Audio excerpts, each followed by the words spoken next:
समस्या में फिर सेवक का कर्तव्य क्या है?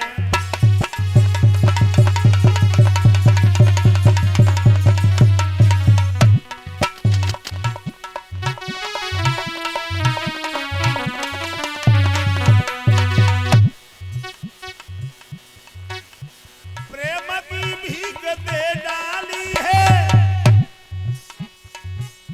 उस असाई प्रेम दीवानी को,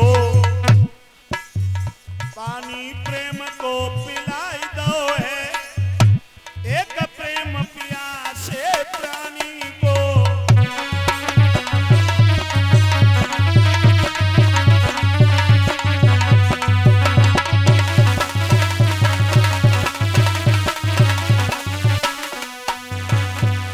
महाराज मैंने शास्त्रों के प्रतिकूल आचरण किया हो तो मुझे कभी यौवनदान न मिले, और अगर शास्त्रों के अनुकूल आचरण किया हो तो मुझे जवानी मिलनी चाहिए। राजा याति कहने लगे हैं, जाओ महाराज याति, तुम्हारा भाई तुम्हारा पुत्र व्यवहारी प्रेमी कोई तुम्हें अपनी जवानी दे दे तो तुम जवानी ले लेना, बुढ़ापा उसे दे देना, और जब भोगों से तृप्त हो जाओ बुढ़ापा लेकर के जंगल को भजन करने के लिए चले जाना, जवानी उसे वापस कर जाना। महाराज याति घर गए, सब व्यवहारी रिश्तेदार प्रेमियों को सबको बुलाया, सबसे कही कि भैया मैं अपनी जवानी कुछ दिन के लिए दे दो, माना बुढ़ापा ले लो। सब कहने लगे कि महाराज रिश्ता आज ही खत्म, हम नहीं रिश्ता चलाओ चाह तो बिल्कुल, लेकिन ऐसा कौन बेवकूफ होगा कि बुढ़ापो तुम्हारा लेके जाए अपने घर को, जवानी तुम्हें दे जाए, बिल्कुल नहीं। सब उठ करके चले गए, भाइयों से कई बेऊ चले गए, अब रह गए केवल 5 बेटा। सबसे बड़े बेटा यदु से कही, बेटा यदु तुम हमें अपनी जवानी दे दो। यदु कहने लगा है, पिताजी वैसे एक बात बताऊं, तुम बूढ़े हुए सो हुए लेकिन तुम्हारी अकल की घोड़ी और बूढ़ी हो गई। क्यों? क्योंकि ये मेरी शक्ति को लेकर के मेरी मैया पे अजमाओगे।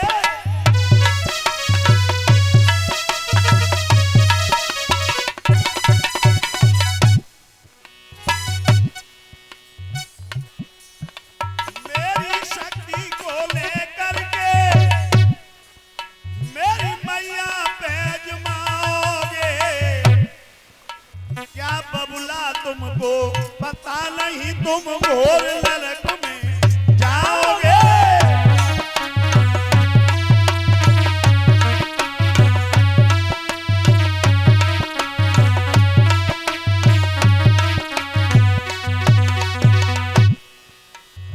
वन में जाकर भजन करो, कहाँ रखो पिता जवानी में, और इतने उपे ना समझ सको तो मर जाओ डूब के पानी में।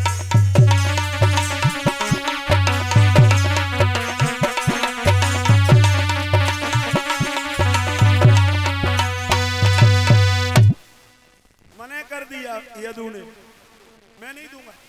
तुर्वस ने मने कर दिया, अनु ने मने कर दिया, दोहू ने मने कर दिया। सबसे छोटे बेटा पुरु से कही, बेटा पुरु तुम हमें अपनी जवानी दे दो। तो पुरु ने जवानी दी और कहा, पिताजी ये मेरी देह स्नेह मई आप ही की प्रेम निशानी है, तुम ही से मिलो लड़कपन है, तुम ही से मिली जवानी है। तुम चाहो तो इस शरीर के टुकड़े टुकड़े करवा दो, आप चाहो तो मुझे अग्नि में भी जला दो, तब भी मैं अपने आप को धन्यवाद समझूंगा। भक्तों, सबसे छोटे बेटा पुरु ने जवानी दी। महाराज भोगों से तृप्त हुए, एक दिन अपने 5 बेटाओं को बुला करके कहा कि अब तुम चारों बेटा बड़े बड़े चारों दिशाओं के राजा बनो। इलाहाबाद का राजा मेरा छोटा बेटा पुरु बनेगा। यदु से छोटे तुर्वस ने व्यंग कस दिया कि पिताजी ये उल्टा क्यों कर रहे हो, जब बड़ा भाई मौजूद है तो छोटे को राज देने का अधिकार कैसा। पिताजी कहने लगे, जब जवानी मांगी थी उस समय क्या मर गए थे? मेरा छोटा बेटा पुरु पितृभक्ति में सबसे आगे दर्जा पा चुका है, इलाहाबाद का राजा मेरा छोटा बेटा पुरोहित बनेगा। याद रखना भाइयों, इस तरह से महाराज याति ने चारों बड़े बड़े बेटाओं के वंश का विभाजन किया। तो ये यदु से छोटा जो तुर्वस था, वो तुर्वस अरब देश अफगानिस्तान में गया, यहां जाकर के इसने तुर्क वंश बसाया।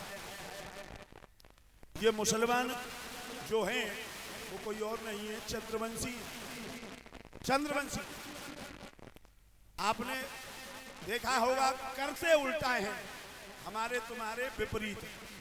हम तुम ऐसे लिखेंगे, मुस्लिम भाई ऐसे लिखते हैं। हमारे तुम्हारे यहाँ सीधे तवे पर रोटी है, मुस्लिम भाइयों के यहाँ उल्टे तवे पर रोटी होती है। हमारे तुम्हारे यहाँ गाय की पूजा होती है, इनके यहाँ काट दिया जाता है। हमारे तुम्हारे यहाँ एक बर्तन में एक आदमी भोजन करता है, फिर साफ होता है। इनके यहाँ व्यवहार कुशलता होती है कि एक बर्तन में ही सब लोग रिश्तेदार व्यवहार ही खा सकते हैं। और हैं चंद्रवंशी, हैं चंद्रवंशी। ईद के दिन जब तक चंद्रमा को नहीं देख लेते, रोटी चली गया, पानी की बूंद ओठों में नहीं रखते। याद रखना भाइयों, श्री सुखदेव जी कहने लगे, हे राजन परीक्षित, इस तरह से यदुवंश का वर्णन आपके समक्ष हुआ।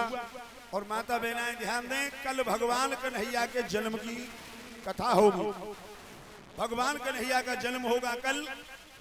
सभी माता बहनाओं से निवेदन है, जो चढ़ाओ तुम जानती हो सब क्या होता है, ले आइयो, और लाओ तो ले आइयो।